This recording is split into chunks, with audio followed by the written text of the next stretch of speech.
월세를 살고 남는 돈을 미국 주식이나 코인 쪽에 투자를 하는 것은 어떨까요? 최근에 주식이나 코인판이 요동을 치고 있습니다. 트럼프발 관세 전쟁이다, 뭐 폭탄이다, 이런 여러 가지 이슈도 있고, 최근에 제 주변에 사람들 만나서 지인분들 또 동생들 만나서 이야기를 해보면 주식 창이나 코인에 핸드폰 어플 같은 데를 보면 진짜 창이 있는데, 예전 같은 경우 이런 불장이고 잘 나갔을 때는 뭐 이만큼 수익률이 이만큼 됐다 보여주고 자랑하고 서로 막 말하기 바빴는데, 최근에 그런 얘기를 많이 안 하더란 얘기입니다. 가슴 아프죠. 계속적으로 떨어지는 거 보면.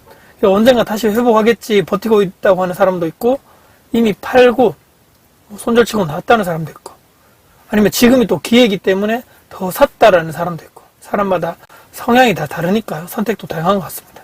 불과 몇 달 전에 유튜브 영상에 같은 데 보면 젊은 사람들이 파이어족이다 그래서 은퇴를 이미 40대 때 하고 30대 때 하고, 미국 주식에 이렇게 투자를 해놓고 ETF 같은 데 장기 투자를 해놓고 매달 현금 흐름을 뭐 몇백만 원 받는다, 배당으로도 먹고 산다, 그래서 편하게 해외여행하면서 노후를 이렇게 보내고 있다, 이런 컨텐츠들이 몇 달 전에 많았는데 요즘에는 거의 보이지 않더라. 다 어디로 갔을까요, 이 사람들이? 이제 이런 분들 중에서 과도하게 레버리지라고 그러죠. 대출을 받아서 빚을 내서 주식이나 코인에 올인하거나 몰빵한 사람들은 저는 엄청나게 큰 위기가 왔을 것이고, 자산이 있던 자산도 없어지면서 오히려 마이너스, 빚만, 대출만 잔뜩 진 사람들이 지금 많을 것이다. 결론은 최소 좀 식상한 얘기가 될지도 모르겠지만 내 집 한 채는 필수적으로 가져가야 된다. 그리고 절대로 빚을 내서 주식이나 코인에 이런 변동성이 큰 투자는 하지 말아야 되겠다.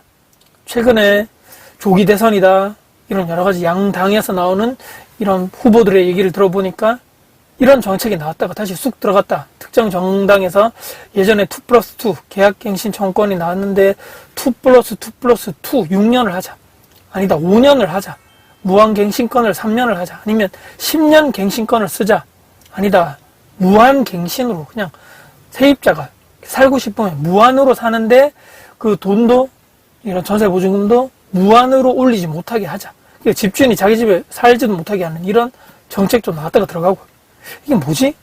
우리가 지난 3, 4년 전에 2+2, 그러니까 계약갱신 청권이라는 제도가 새로 처음에 딱 이런 시장에 나왔을 때, 야, 그런 악법은 절대로 나오면 안 된다라고 반대했던 사람들도 많죠. 시장에 기형적인 이상한 이런 형태를 띌 것이다. 그때 2020년도 그때 딱 법이 나오고 나서 전세 가격이 폭등하고 기존에 시장에 있던 전세 매물도 엄청나게 실종이 돼버리고, 이것이 과도한 거품이 되면서 전세 가격 폭등하게 되면서 이제 매매 가격까지도 밀어올리게 되는. 그런데 뭐 2+2가 아니고 2+2+2, 뭐 5년, 10년, 무한, 이렇게 임차인분들에게 세를 줘야 한다? 그럼 어떻게 될까요?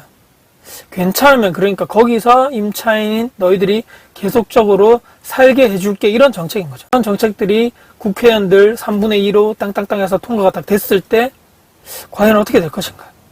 정말 2+2 났을 때도 막 급감해가지고 전세가 올라가고 이게 매매가를 밀어올리고 이런 현상이 벌어졌는데, 무한 뭐로 갱신권이 나온다. 전세 매물이 급감을 떠나서 실종돼 버릴 것 같다. 매년 임대인이나 집주인 입장에서 보유세를 계속적으로 내야 되는데 제대로 또 팔지도 못하고 임대만 해라? 누가 그러니까 임대인을 하겠냐라는 얘기입니다. 다주택자 같은 거 하지 않겠죠. 안 그래도 전세 매물이 줄어드는데 이 공급 측면에서도 더 이렇게 전세나 월세를 내줄 사람이 없어진다? 공급하는 주체가 없어진다? 투자는 이게 돈 벌려고 하는 거지. 누구한테 뭐 사회 공헌을 하기 위해서 하는 투자자나 집주인들 없는 거죠. 이런 조기 대선이 지금 막 되고 있는 상황이고, 여러 가지 불안정한 사회 속에서 제가 계속 고민을 해봤습니다. 근데 또 미국 주식으로 또 가고 부동산은 끝났다 해서 미국으로 갔더니 또 미국에서도 바바박 터지면서 자산이 막 엄청나게 마이너스가 되고 폭락을 하고, 야, 도대체 이거 어떻게 해야 되나? 이런 조기 대선을 나오는 또 이런 대통령 후보들도 지금 막 부동산 정책을 이렇게 하겠다 저렇게 하겠다 막 공약을 막 쏟아져 나오는 이런 작금의 막 불안정한 상황에서 저는 원칙은 흔들려서는 안 된다. 저는 그렇기 때문에 내 집, 그게 똘똘한 한 채든 뭐 똘똘한 한 채든 간에 무조건 내 집 한 채는 소유를, 그러니까 1주택자 가져가는 것은 기본값이라고 생각합니다. 주거에 대한 불안정성, 아까 제가 얘기 들었던 이런 어떤 정책이 나오든 간에 임대료가 나중에 어떻게 될지 모르겠지만 급등하고, 내가 또 이사 가고 싶은 집은 또 많이 없다. 선택지가 많이 없다. 그 임차인 입장에서도 엄청나게 불안하고 불행한 것이다. 그리고 또 한 집에서 10년, 20년 영원히 또 산다는 게 저는 잘 모르겠습니다. 그게 정말 그 임차인 입장에서도 행복한 건가? 이 사람 인간이라는 것은 열심히 근로를 해서 돈을 벌어 모아서 더 좋은 쪽으로, 더 좋은 주거 환경으로 상업시설이 있는 그쪽에서 내가 거주를 하고 싶은 게 기본 욕망인 거죠. 기본값인데. 특히 의식주 중에서 가장 핵심인 주거죠, 주거.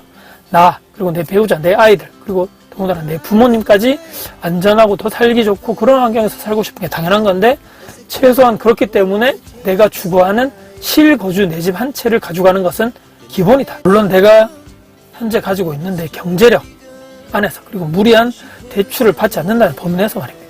무조건 그렇기 때문에 땡땡만이 답입니다. 무조건 뭐 이것만 지금 여기만이 답이다. 미국 주식이 좋다 해서 우르르 걸러가고, 어디 코인이 좋다 해서 우르르 가고, 또 대한민국에서 어디 또 지역이 지금 뜬다라고 우르르 막 거기 가가지고 막 가격이 올라가고, 이런 우리의 타인의 논리에 너무나 우리가 매몰된 것이 아닐까?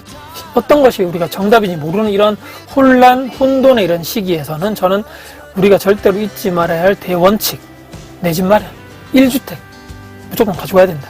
그 이후에 내가 안정적으로 내 실거주가 확보된 상황에서 빚을 무리하게 내서 투자하지 말고 내 현금 여유돈 안에서 나머지 재테크 투자를 하면 엄청나게 크게 내가 돈을 벌어서 1억 천금이라든지 로또 인생이 될 가능성은 줄어들겠죠. 하지만 벼락거지가 될 확률도 상대적으로 낮아지기에 우리는 너무 상하폭이 큰 이런 롤러코스터 인생을 좀 지양해야 되겠다. 일단 나의 확실한 베이스 캠프인 내 집은 무조건 한 채 가져가면서 안정적으로 살고, 현금, 즉 월급을 우리가 벌겠죠. 그 현금, 이 떨어지는 현금 가치가 하락하는 인플레이션을 방어할 투자 자산으로 조금씩 실무 자산을 매수를 하는 전략으로 가는 것이 저는 지금으로서 가장 맞는 순수와 방법이 아닐까라는 생각을 하면서, 최근에 조기 대상이다, 최근에 이런 미국발 이런 관세 때문에 엄청나게 지금 주식이라든 코인 이런 자산이 요동치고 있는 상황에서 우리가 또 흔들리지 말아야 될 한두 가지 원칙을 우리가 또 잊어버리기 또 앞서서 또 하나의 경각심을 우리가 또 잊지 말자는 이런 또 생각에서 오늘 영상을 한번 만들어봤습니다. 영상 여러분께 도움 되셨다면 구독, 좋아요, 알람 설정, 댓글 주시고요. 영상 주변 분들께 공유될 가치가 있다고 생각하신다면 널 공유 부탁드렸습니다. 여러분들 진심으로 응원하겠습니다. 화이팅입니다.